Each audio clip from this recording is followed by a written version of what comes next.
मित्रांनो, आज मार्केटमध्ये आणि ग्लोबल कॉर्पोरेट वर्ल्डमध्ये अशा काही इनसाइड घडामोडी घडलेल्या आहेत ज्यावर वरवर नजर टाकली तर सर्व सामान्य वाटेल, पण जेव्हा आपण त्यामागचं लॉजिक जाणून घेऊ तेव्हा तुम्हाला शॉक बसणार आहे. तर मित्रांनो, मी किरण कदम आणि तुमचं स्वागत आहे आजच्या पॉइंटेड चर्चामध्ये. आणि अशाच आपण घडामोडी आज डिस्कस करणार आहोत. तर विदाउट वेस्टिंग एनी टाइम सुरू करूया आजच्या बिझनेस न्यूज. पहिली न्यूज आहे मित्रांनो अदानी एनर्जी बद्दल.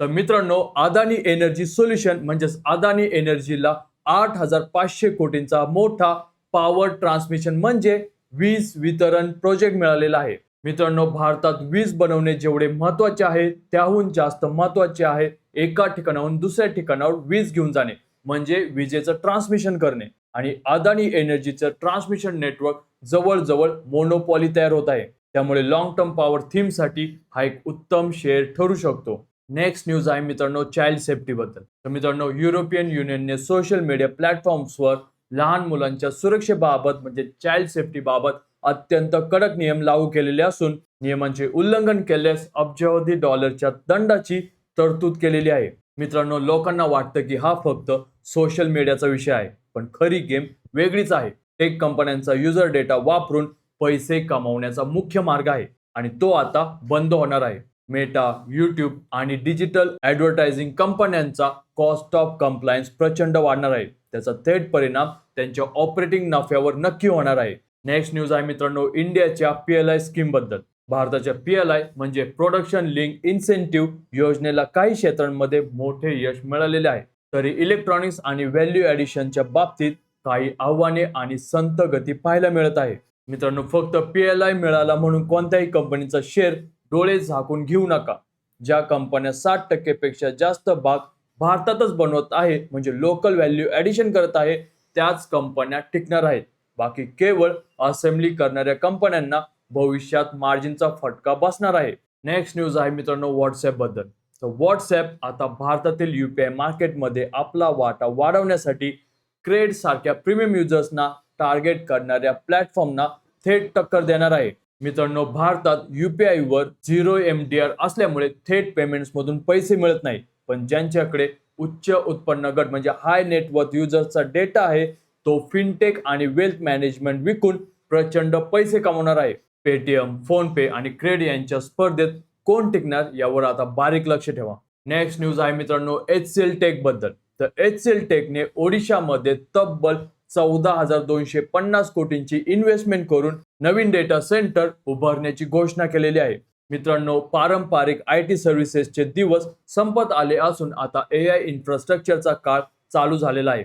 या डेटा सेंटरमुळे HCL टेक कंपनीला AI रेव्हेन्यू मध्ये मोठा फायदा होईल, पण त्याच सोबत ओडिशामधील स्थानिक रिअल इस्टेट आणि पॉवर सप्लाय कंपन्यांना सुद्धा जॅकपॉट लागू शकतो. नेक्स्ट न्यूज आहे मित्रांनो मणिपाल हेल्थ IPO बद्दल. तर भारतातील अग्रगण्य हॉस्पिटल साखळी मणिपाल हॉस्पिटल लवकरच आपला बहुप्रतीक्षित IPO बाजारात आणण्याच्या तयारीत आहे.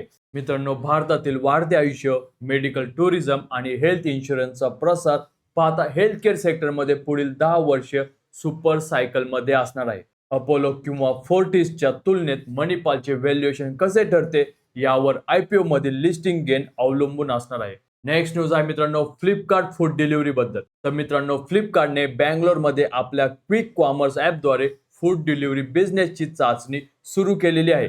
मित्रांनो, झोमॅटो आणि स्विगीसाठी हा थेट धोक्याचा इशारा आहे. मित्रांनो, फ्लिपकार्टकडे वॉलमार्टची अफाट कॅश आहे.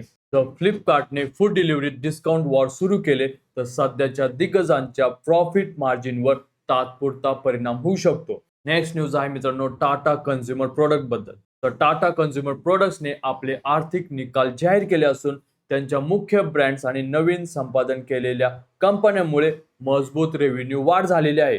पारंपरिक चहा आणि मिठाच्या व्यवसायातून बाहेर पडून टाटा आता पॅकेज फूड्स आणि हेल्दी स्नॅक्स मध्ये वेगाने विस्तार करत आहे.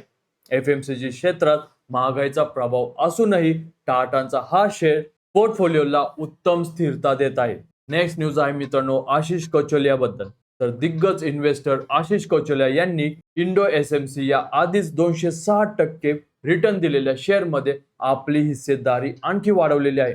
मित्रांनो, एखादा शेअर जर 3 पट वाढल्यानंतरही बिग बुल जर त्यामध्ये पैसे टाकत असेल तर याचा अर्थ कंपनीच्या आगामी ऑर्डर्समध्ये आणि नफ्यामध्ये अजूनही मोठा धमाका होण्याची शक्यता आहे. पण मित्रांनो, ब्लाइंडली इन्व्हेस्टमेंट न करता कंपनीचं व्हॅल्युएशन नक्की पहा. नेक्स्ट न्यूज आहे मित्रांनो लुमॅक्स ॲटो बद्दल. तर auto ancillary company Lumax auto technologies ने गेल्या 5 वर्षांमध्ये गुंतवणूकदारांना मल्टी बॅगर परतावा दिलेला आहे. मित्रांनो, गाड्यांच्या सेलिंग पेक्षा गाड्यांना लागणारे सुट्टे पार्ट्स, लाइटिंग आणि कंपोनेंट्स बनवणाऱ्या कंपन्यांमध्ये जास्त मार्जिन असते. ईव्ही असो वा पेट्रोल डिझेल, लुमॅक्स सारख्या ॲटो कंपन्यांना दोन्हीकडून मागणी मिळते. तुमच्या वॉच लिस्ट मध्ये ही कॅटेगरी असायलाच हवी. नेक्स्ट न्यूज आहे मित्रांनो गोल्ड बद्दल. तर मित्रांनो, सततच्या सेलिंग नंतर आता सोन्याच्या भावामध्ये घसरण थांबून पुन्हा एकदा तेजी म्हणजे रिव्हर्सल संकेत दिसत आहे. मित्रांनो, जागतिक मध्यवर्ती बँकांची व्याजदर कपात आणि राजकीय तणावामुळे सोन्याची विक्री आता संपली आहे. जर तुम्ही सोन्यात आणि गोल्ड ETF मध्ये इन्व्हेस्टमेंट करायचे थांबवले असेल तर पुन्हा एकदा पद्धतशीरपणे SIP द्वारे सोन्यात पैसे टाकायची हीच योग्य वेळ आलेली आहे. नेक्स्ट न्यूज आहे मित्रांनो ऑइल बद्दल. तर चीनने अमेरिका आणि इराण मधील तणाव कमी करण्यासाठी मध्यस्थी सुरू केल्यामुळे जागतिक बाजारात कच्च्या तेलाचे भाव पुन्हा खाली आले आहेत. मित्रांनो, भारत हा कच्चे तेल आयात करणारा मोठा देश आहे. तेल स्वस्त झाले की आपल्या देशातील महागाई कमी होते. पेंट, टायर, केमिकल आणि ऑइल मार्केटिंग कंपन्यांसाठी म्हणजे HPCL, BPCL हा अत्यंत पॉझिटिव्ह ट्रिगर ठरणार आहे. तर मित्रांनो, ह्या होत्या आजच्या बिझनेस न्यूज. तुम्हाला व्हिडिओ कसा वाटला हे मला कमेंट सेक्शन मध्ये नक्की सांगा. आणि अशाच इन्फॉर्मेटिव्ह व्हिडिओसाठी चॅनलला सबस्क्राईब नक्की करा. आणि अशाच इन्फॉर्मेटिव्ह बिझनेस न्यूज घेऊन भेटूया पुढच्या व्हिडिओमध्ये. तोपर्यंत जय हिंद, जय महाराष्ट्र.